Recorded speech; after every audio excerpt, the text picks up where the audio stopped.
Bhojpuri film studio ललमनिया बाजार ललमनिया। DJ ओम शंकर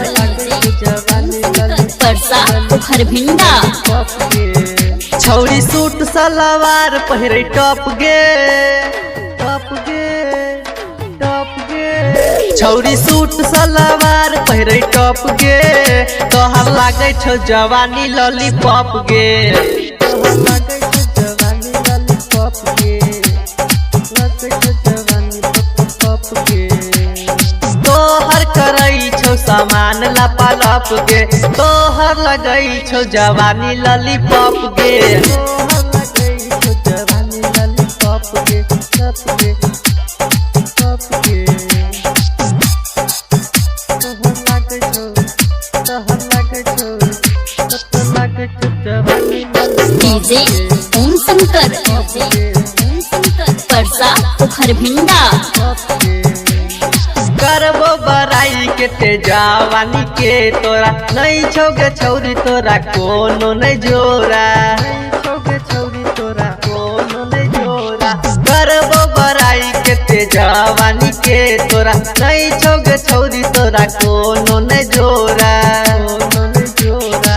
पूरा जिला में तू ही टॉप गे टॉप गे टॉप गे।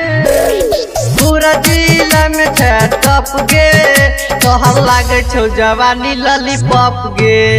तोहर लागे छौ जवानी लॉलीपॉप गे तोहर लागे छौ जवानी लॉलीपॉप गे तोहर लागे छौ जवानी तोहर लागे छौ जवानी लॉलीपॉप गे पॉप गे।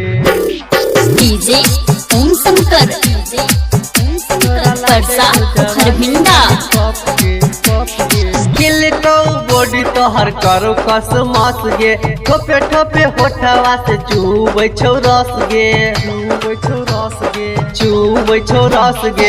किल को बॉडी तोहर करो कस मस गे ठोपे ठोपे होठवा से चूबै छौ रस गे चूबै छौ रस गे।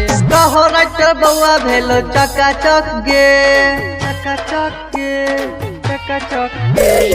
कहो मुकेश भेलो चकाचक गे तोरा लागे छौ जवानी लॉलीपॉप गे तोरा लागे छौ जवानी लॉलीपॉप गे तोरा लागे छौ जवानी लॉलीपॉप गे।